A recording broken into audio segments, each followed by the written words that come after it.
Colossenses 1, versículo 13 e versículo 14. O apóstolo Paulo diz assim: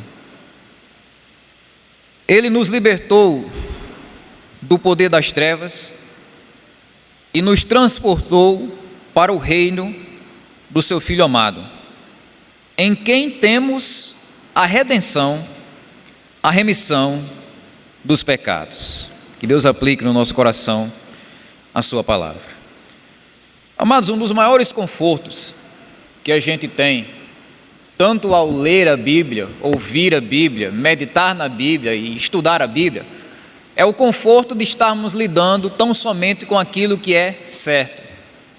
Ter contato com a palavra de Deus é ter contato com as certezas mais firmes que nós podemos ter nessa vida. Porque tudo que a gente encontra aqui nesse livro é a pura realidade, é a mais pura verdade. Podemos dizer que o nosso contato com a Bíblia é um contato que acontece onde nós estamos completamente desarmados e despreocupados, porque nós sabemos que tudo que está registrado, tudo que está escrito aqui é confiável, merece a mais profunda confiança, aceitação e obediência do nosso coração. É uma palavra que não deixa brecha para nenhuma dúvida, para nenhum questionamento. E o texto que a gente acabou de ler, claro, como todo o restante das Escrituras, é um texto que traz certezas para o nosso dia a dia, para a nossa fé, para o nosso coração. 4 certezas do Evangelho. Vocês sabem que geralmente, no decorrer da nossa vida, o nosso coração, por se frustrar tantas vezes, ele acaba ficando meio calejado. O nosso coração, ele é meio treinado para duvidar das coisas. A gente sempre está com o pé atrás, diante de qualquer situação que se coloca diante de nós.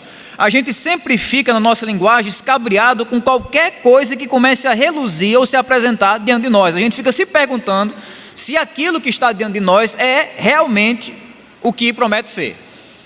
E aí a gente fica na defensiva, né?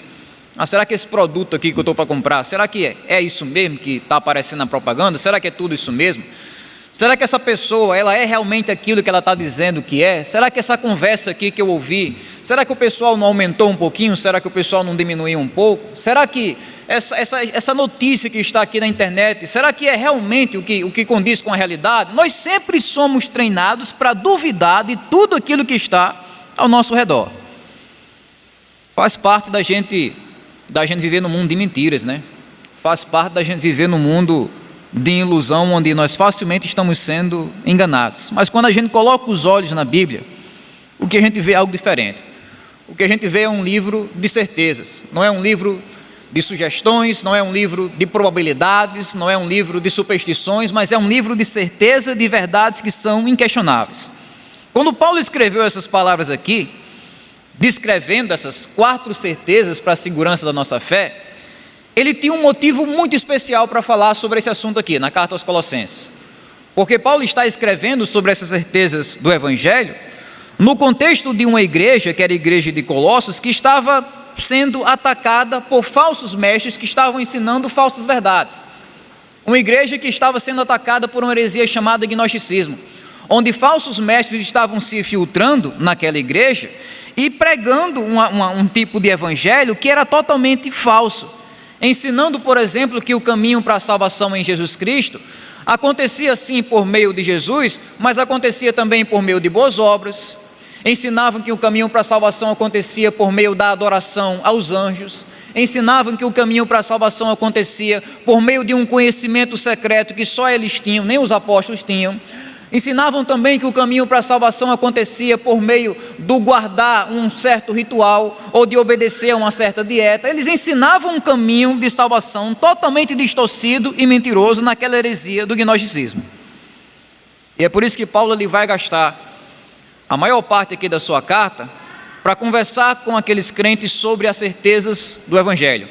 A esperança de Paulo em falar sobre essas certezas do Evangelho, tal como a gente leu aqui no nosso texto, é dupla. Primeiro, ele quer afastar aquela igreja das mentiras, do falso evangelho. E segundo, ele quer firmar aquela igreja cada vez mais na simplicidade e na pureza do verdadeiro evangelho do Senhor Jesus Cristo. A primeira dessas certezas que o apóstolo Paulo vai falar aqui no nosso texto, no início do versículo 13, é a certeza de que no evangelho Deus nos libertou do pecado. Deus nos libertou do pecado. Ele diz, Deus, nos libertou do poder das trevas, do poder da escuridão. Vocês sabem que quando o apóstolo Paulo fala sobre trevas aqui, ele não está falando sobre uma escuridão física. O que Paulo está fazendo aqui é utilizando uma metáfora para descrever como era a nossa vida antes do Evangelho, para descrever qual era a nossa situação antes da salvação, as trevas espirituais que rodeavam a nossa vida. O que essas trevas representam? As trevas que Paulo menciona aqui representam a solidão, representa a decadência de uma vida sem Deus, uma vida onde estávamos completamente desamparados, uma vida onde estávamos completamente sozinhos nesse mundo.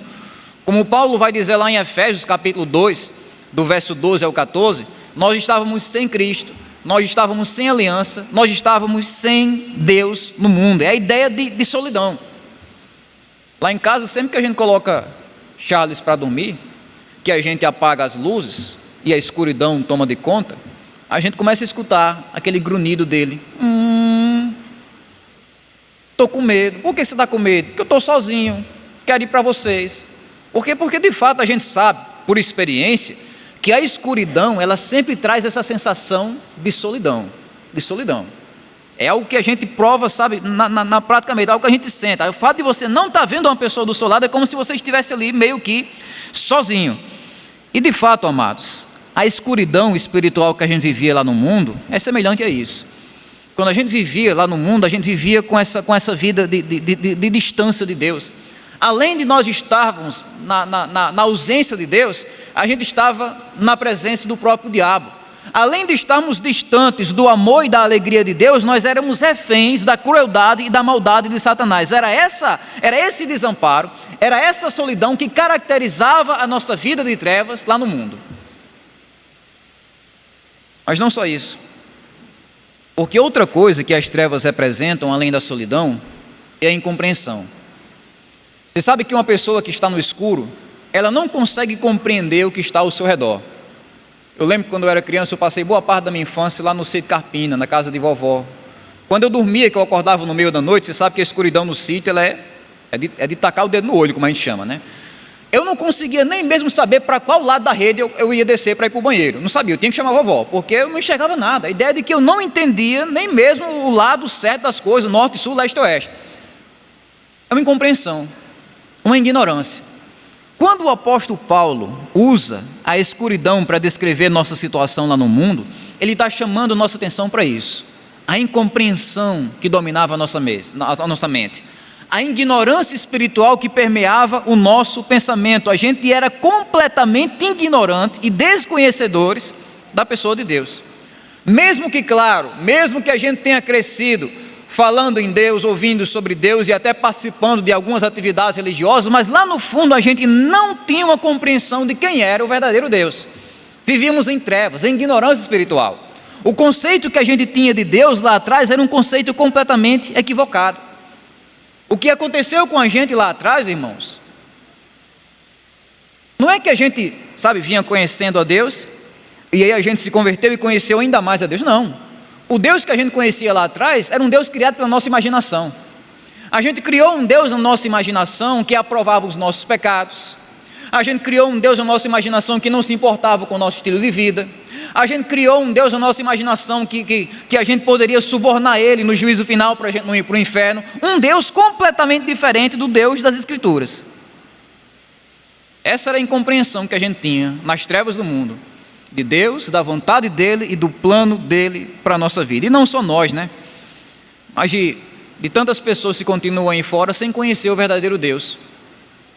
Como diz o hino, né, pastor Eliezer? O hino que diz, eis os milhões em trevas tão medonhas. Em trevas tão medonhas. São pessoas que vivem completamente imersas na própria cegueira espiritual. Pessoas que chamam Deus de um sentimento bom, pessoas que chamam Deus de uma vaca, como acontece lá na Índia, pessoas que confundem Deus com uma águia, como acontece em tribos indígenas, pessoas que confundem Deus com uma força especial, pessoas que confundem Deus como um sol, uma tempestade, mesmo que a ignorância ela se manifesta em diferentes formatos, mas no fim das contas são as mesmas trevas. A mesma escuridão espiritual que faz as pessoas não entenderem quem realmente Deus é. Quem realmente Deus é. Em poucas palavras, essas trevas espirituais que Paulo menciona aqui, além de ser a solidão de uma vida sem Deus, é a incompreensão do verdadeiro Deus. Nós abandonamos o Deus verdadeiro para abraçar um Deus que nós criamos na nossa imaginação. Mas outra coisa, irmãos, que essas trevas representam numa linguagem bíblica é a depravação. Andar em trevas, biblicamente falando, é andar no pecado, é viver no erro, é fazer aquilo que é contrário à palavra de Deus, é uma decadência moral presente na vida de uma pessoa que está em rebeldia completa contra Deus. O que acontece quando a gente está no escuro? A gente tropeça em tudo, né? Se tem algum banquinho a gente tropeça, se tem uma cadeira a gente tropeça, a gente não consegue ver, a gente está sempre tropeçando. E se a gente for olhar para a nossa vida de trevas lá no mundo, a mesma coisa acontecia. A nossa vida era marcada por um ciclo de tropeços, erros, falhas, pecados, rebeldia. O resultado de vivermos em trevas lá atrás foi um estilo de vida onde a gente tropeçou na mentira, tropeçou na idolatria, tropeçou na fofoca, tropeçou na falta de amor, na imoralidade sexual, na difamação, na avareza e tudo aquilo que a gente fazia contra Deus. Porque isso é viver em trevas. É tropeçar como pai, tropeçar como mãe, tropeçar como filho, tropeçar como ser humano, tropeçar como patrão, tropeçar como empregado, tropeçar em cada área da sua vida. Uma vida marcada por erros, uma vida marcada por pecados, onde a gente vivia de qualquer jeito sem se importar com as consequências. E de fato, numa linguagem bíblica, um sentido que a gente vai encontrar das trevas e da escuridão espiritual, além da depravação, é também a condenação. Vocês devem lembrar comigo que uma das maneiras, por exemplo, do inferno ser descrito na Bíblia é como? Um lugar de trevas, um lugar de escuridão. Claro que isso não é literal, né? Porque, por exemplo, como é que pode ter trevas e fogo ao mesmo tempo, um lago de fogo e escuridão completa? É uma linguagem metafórica, mas que serve para ilustrar justamente o futuro caótico, sabe, infinitamente terrível de uma pessoa que morre sem Deus. As trevas não só destroem a vida das pessoas aqui na terra, mas elas destroem também na eternidade. Uma pessoa que vai ser destruída no aqui e no agora, e uma pessoa que está fadada a ser destruída na eternidade. E esse era o destino que aguardava cada um de nós. Um destino de condenação, um destino onde nós iríamos sofrer sem Deus, sem alegria, sem paz, não somente nos poucos anos dessa vida, mas nos anos infinitos da eternidade.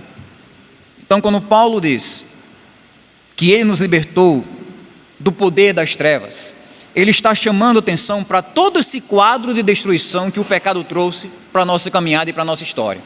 Ele está sinalizando justamente a força viciante e destrutiva do pecado na nossa vida, quer a longo prazo, quer a curto prazo. Essas trevas, essa escuridão espiritual era o maior problema que a gente tinha na nossa caminhada nessa terra. Um problema que não podia ser resolvido por nada nesse mundo. Nenhuma quantia financeira poderia ser paga para nos livrar dessas trevas.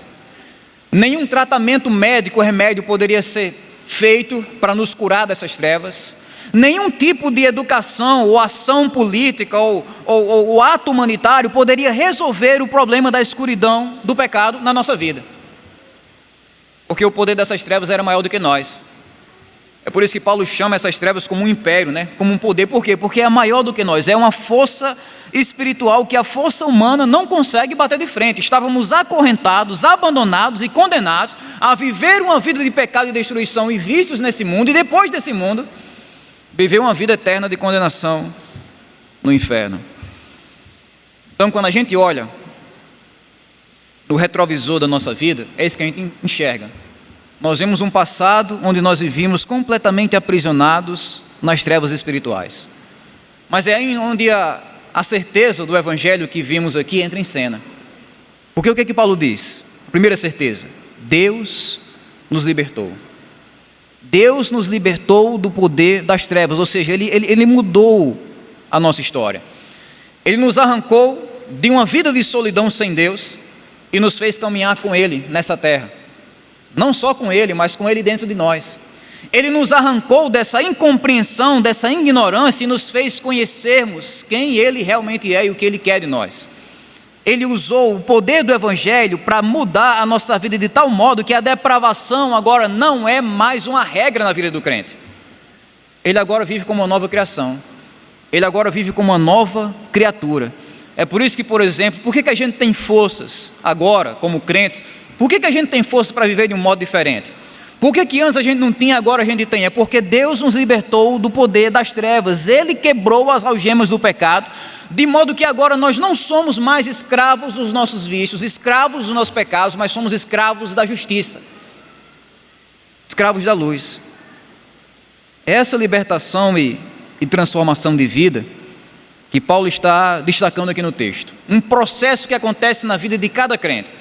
Todos nós fomos libertados do poder das trevas. Essa é a mudança radical que Deus realizou aqui dentro. E agora nós somos livres, irmãos. A primeira certeza que Paulo quer usar para alegrar o nosso coração nessa manhã é essa: nós estamos livres, nós não temos mais a obrigação de viver de acordo com o pecado, nós não temos mais a obrigação de dançar no ritmo das nossas iniquidades, nós não temos mais a obrigação de nos curvarmos, obedecermos e sermos reféns dos nossos vícios. Nós temos agora liberdade de viver de um jeito diferente, de andar de um jeito diferente, contando com a presença de Deus no nosso dia a dia, contando com o favor de Deus nos acompanhando,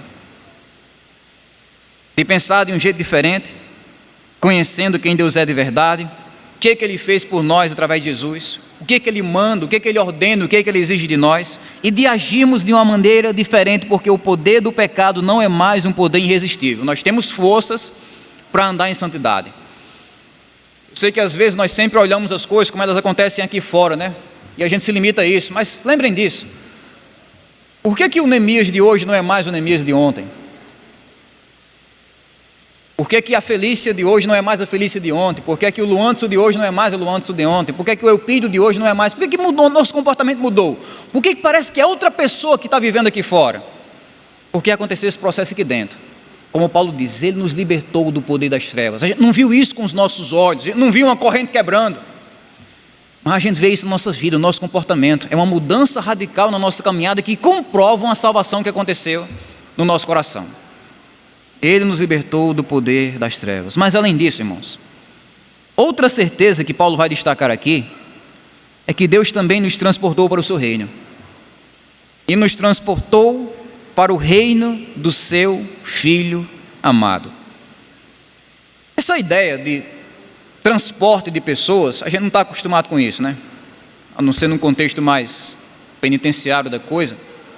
Mas a ideia do transporte de pessoas não é comum. A gente geralmente vê um transporte de uma mudança, um transporte de alguma coisa, de algum objeto material, mas transporte de pessoas não é tão comum na nossa realidade. Na realidade dos colossenses era algo muito comum. Pessoas sendo transportadas. Era muito comum naquela época você estar naquela cidade, por exemplo, e você escutar um barulho na rua, e quando você saía na calçada, você via um desfile, uma procissão militar, que os soldados estavam realizando em virtude da vitória na guerra. Um bocado de soldado desfilando assim no meio da cidade. E quando você estava lá na calçada observando aquela procissão militar, aquele desfile militar, depois que os soldados vitoriosos passavam com toda a sua glória e a sua pompa, você poderia ver no final daquela fila, no final daquela procissão, pessoas acorrentadas, pessoas que eram arrastadas às vezes pelos soldados, pessoas que foram derrotadas na guerra, e que agora estavam sendo transportadas para serem usadas como escravos, para serem explorados como uma mão de obra completamente de graça, gratuita. Era a rotina naquela época.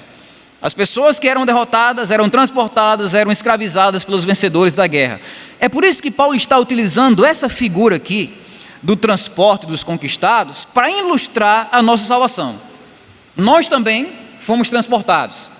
Mas esse transporte que aconteceu com a gente foi um transporte invertido, porque como Paulo vai dizer aqui, no lugar de sermos transportados para sermos escravizados, para sermos humilhados, nós somos transportados no Evangelho para sermos libertados, para sermos valorizados no reino de Deus. Esse é o transporte que o Evangelho faz. Ele nos tira do pior e nos leva para o melhor. Ele nos tira das trevas e nos leva para o reino da sua maravilhosa luz. Para ser mais específico e justo com o texto, Ele nos leva para o reino do seu amado Filho. É assim que Paulo descreve o reino de Deus, o reino do seu amado Filho. Ele está chamando a nossa atenção para o fato de que nós agora pertencemos a um reino cuja atmosfera principal, cujo oxigênio desse reino é o amor do Filho. O rei desse reino é um rei amoroso. Diferente das nossas autoridades políticas, esse rei não ama o dinheiro, esse rei não ama os seus dinheiros mais do que ama o povo, os seus direitos mais do que ama o povo. Esse rei ama o seu povo e cuida do seu povo de uma maneira amorosa. É para esse lugar onde nós somos levados na salvação. Agora nós fazemos parte de um reino cujo rei é o rei mais amoroso que esse mundo já conheceu, é o rei Jesus. Ele é o nosso rei. Antes não. Antes a gente achava que era o próprio rei, né? Eu era o rei da minha vida. Eu mando em mim, eu mando no meu nariz, eu digo o que eu faço, o que eu quero, o que eu posso. Eu sou a autoridade final da minha vida. A gente queria mandar no nosso próprio nariz, achando que éramos donos do nosso destino, achando que éramos donos da nossa própria vida. Mas quando Deus nos trouxe para o seu reino, Ele fez o nosso coração ficar de joelhos. Ele nos colocou lá em completa submissão. Por que, por exemplo, por que o crente ele sempre está interessado em saber o que Jesus quer? O que Jesus ordena? Porque nós vivemos debaixo da autoridade desse rei. É por isso que nós sempre estamos aprendendo mais sobre o que Ele quer de nós e fazendo mais o que Ele quer de nós. Por quê? Porque Ele é a autoridade definitiva da nossa vida. Porque agora nós pertencemos a Ele. Ele é dono do nosso corpo, Ele é dono do nosso tempo, Ele é dono da nossa família, Ele é dono da nossa energia, Ele é dono dos nossos dons, como a gente viu aqui na quarta. Ele é dono de tudo aquilo que nós temos, Ele é dono de tudo aquilo que nós somos. A totalidade da nossa vida agora pertence a esse rei. É por isso que nós temos o prazer de servir a Ele e obedecer com alegria. Porque toda essa realidade foi conquistada pelo amor dEle. Não é um rei que a gente obedece por obrigação. Você sabe que tem lei aí por aí fora que a gente obedece porque é o jeito, né? Rapaz, que coisa terrível. Também é o jeito, tem que fazer, senão eu vou preso. Tem que fazer. O cara sabe que é uma maracutaia por trás, o cara sabe que é um negócio todo cheio de nó pelas costas, mas é a lei, né? Tem que pagar, tem que fazer, tem que... Aqui não, aqui a gente obedece a esse rei, a autoridade dele com alegria.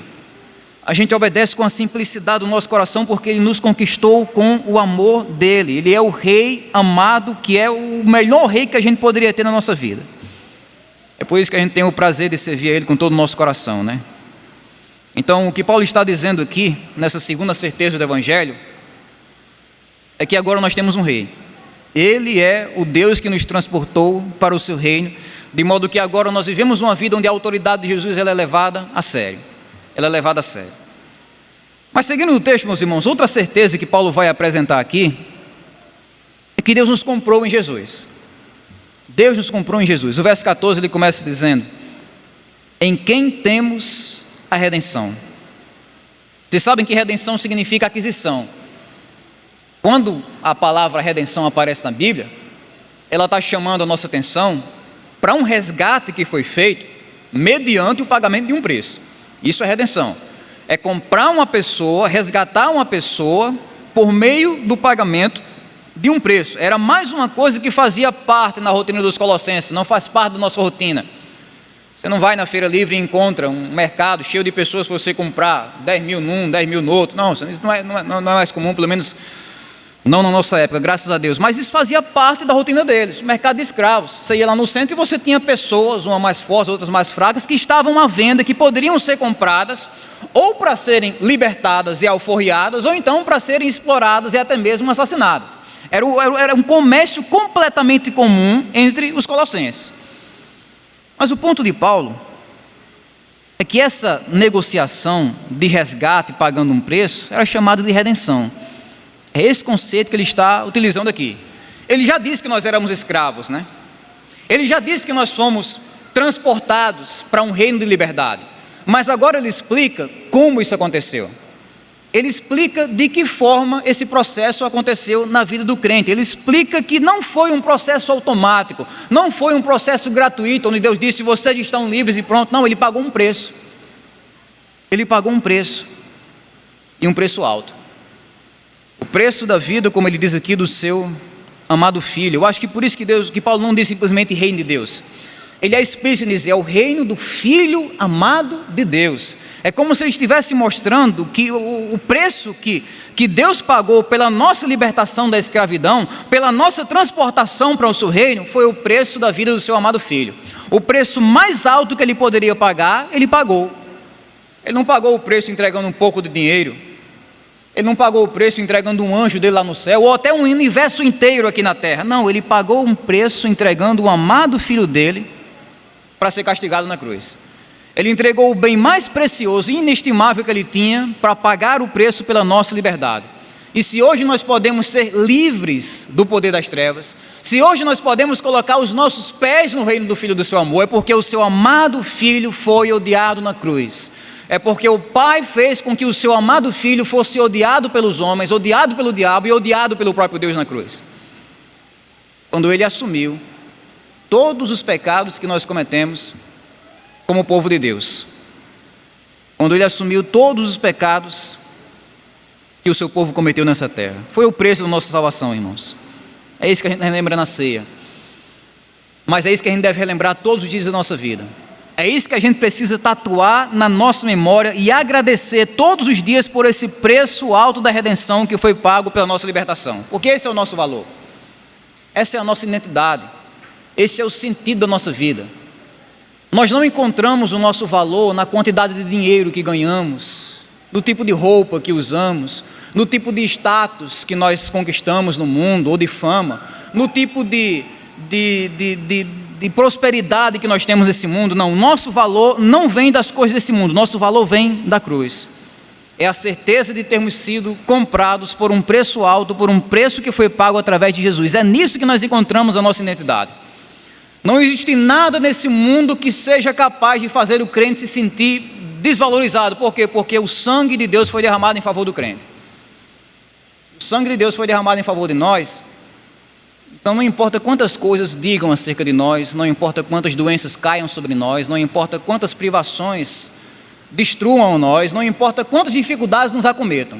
Nós temos o nosso valor fixado na cruz. É nisso que nós encontramos a nossa identidade. Nós somos comprados, nós somos redimidos, nós fomos resgatados por meio do sangue de Deus. Por meio do sangue de Deus. E agora nós pertencemos duplamente a Ele, né? Por que nós pertencemos a Deus? Primeiro, porque nós somos criados por Deus. Ele colocou a imagem dele na gente para dizer: vocês são meus, pertencem a mim. Mas além disso, o crente sabe que pertence a Deus também, porque ele foi redimido por Deus, porque ele foi comprado por Deus, porque ele enviou o Filho dele para nos comprar e nos dar a vida eterna. É por isso que nós somos dele, tanto por direito de criação como por direito de redenção. Nós fomos comprados. Essa é a certeza do Evangelho. Deus nos comprou. Mas além disso, irmãos, no finalzinho do versículo 14, outra verdade e certeza do Evangelho que Paulo destaca aqui é que Deus nos perdoou. Deus nos perdoou. Ele diz a remissão dos pecados. Remissão significa perdão. Depois de Paulo falar sobre toda a transformação que Deus faz aqui no nosso presente, ele começa a olhar para trás agora e destacar também todo o perdão que cobriu o nosso passado. Ele é o Deus que nos remiu. O Deus não só que decidiu quebrar o poder do pecado, como ele já disse no texto, mas o Deus também que decidiu apagar a culpa do pecado. De modo que agora os crentes eles podem olhar para o passado e ter a certeza de que Deus não vai mais castigar eles por nenhum erro que eles cometeram lá atrás. Nenhum erro. Porque a nossa dívida foi quitada, os nossos pecados foram cancelados. Nós não temos mais a obrigação de carregar o peso da culpa, de carregar o peso da vergonha. Não temos, irmãos. Sabe, se ainda como crente você olha para o seu passado e você se cobra por coisas que você fez, eu posso dizer para você que você está desonrando o perdão de Deus na sua vida. Você está dizendo que Deus consegue perdoar você, mas você não consegue se perdoar. É como se a gente estivesse zombando da misericórdia de Deus. É por isso que não existe outra forma, ainda que seja mais ousada e difícil, mas não existe outra forma da gente olhar para a podridão do nosso passado, senão essa. Todo o nosso passado foi apagado, todo o nosso passado foi perdoado. Deus lançou os nossos pecados no mar do esquecimento. Deus afastou os nossos pecados, assim como o Ocidente está longe do Oriente. Deus apagou as nossas iniquidades e agora nós não precisamos mais torturar nossa própria consciência, porque Deus apagou as nossas falhas passadas, presentes e futuras. Não existe mais nenhuma condenação, como nós cantamos no hino de Armando Filho, nenhuma condenação que possa se colocar de pé diante de nós, porque o perdão de Deus é completo. O perdão de Deus nos trouxe reconciliação. A barreira que havia entre nós e Deus, a barreira do pecado, Deus tirou. Mas além disso, Ele nos adotou na sua família. Ele nos recebeu como filhos e filhas. Além de nos perdoar, Ele decide nos adotar. E é nisso que precisamos firmar o nosso coração. Nós fomos perdoados. Muitas vezes quando a gente pisa na bola, quando a gente erra, quando a gente falha, quando a gente peca, quando a gente desliza numa tentação, a primeira ação do diabo, o que é que ele faz? Ele vai utilizar a culpa, ele vai utilizar a vergonha para nos afastar ainda mais de Deus. Você errou, você falhou, você não é digno, não vai mais para a igreja, não ore mais, deixa esse negócio de ser crente de lado, não adianta para você, olha o que você fez, de novo, você acha que Deus vai aguentar você de novo? Você vai com essa mesma ladainha diante de Deus confessar esse mesmo pecado, de novo. Ele pega todo esse peso de culpa e pressiona assim, nas costas do crente, você não é digno, você não pode, se afaste ainda mais, ele é sagaz, ele é sujo. Ele está há milhares de anos fazendo isso. Mas quando Paulo diz que Ele nos remiu dos nossos pecados, Ele está quebrando todas essas acusações do diabo. É por isso que nós precisamos guardar essa certeza do Evangelho em nosso coração. Nós fomos perdoados. Então o que é que eu faço? Eu errei, vou bater a poeira aqui e vou continuar caminhando para Deus. Não vai ser nem meu primeiro nem meu último pecado. Não vai ser nem a primeira vez nem a última que Deus vai me receber com misericórdia. É a certeza de que os nossos pecados foram perdoados. É isso que traz transformação de vida, irmãos. Digo isso para a gente se acomodar aos nossos pecados. É porque é assim mesmo, o crente é falha, a carne é fraca. Não. Mas é a gente encontrar no perdão de Deus um encorajamento cada vez mais forte para a nossa motivação, para a nossa transformação, para a nossa santificação. Porque o grande juiz de toda a terra, Ele já decidiu perdoar os nossos pecados. E Ele já decidiu também nos receber em sua família como filhos e filhas. É por isso que essa certeza do perdão de Deus é uma certeza que todos nós devemos guardar também no nosso coração. Essas são as certezas inquestionáveis e inegociáveis do Evangelho que precisamos para viver uma vida cristã saudável, que precisamos para ter segurança na nossa fé. Primeiro, nós somos libertados por Deus. Ele nos livrou da solidão, da incompreensão, da depravação e da condenação do pecado. Nós somos transportados por Deus. Ele nos tirou das trevas e nos transportou, nos posicionou num reino de amor, no seu amado Filho. Nós somos comprados por Deus. Ele deu a vida do próprio Filho dele para pagar o preço pela nossa redenção, e nós somos perdoados por Deus. Além de mudar o nosso presente, Deus também decidiu apagar o nosso passado. É nessas verdades, irmãos, que nós devemos construir a nossa identidade e a nossa fé, e temos uma consciência cada vez maior e mais firme, tanto daquilo que Deus é, como também daquilo que Deus fez por nós através de Jesus. É através dessas verdades que nós vamos encontrar força e ânimo para seguir em frente, diante de qualquer tentação, de qualquer dificuldade, de qualquer privação que venhamos enfrentar na nossa vida. Então que Deus use esses princípios espirituais para fortalecer cada vez mais a nossa caminhada com Ele nessa terra para a glória dEle. Que Deus nos abençoe.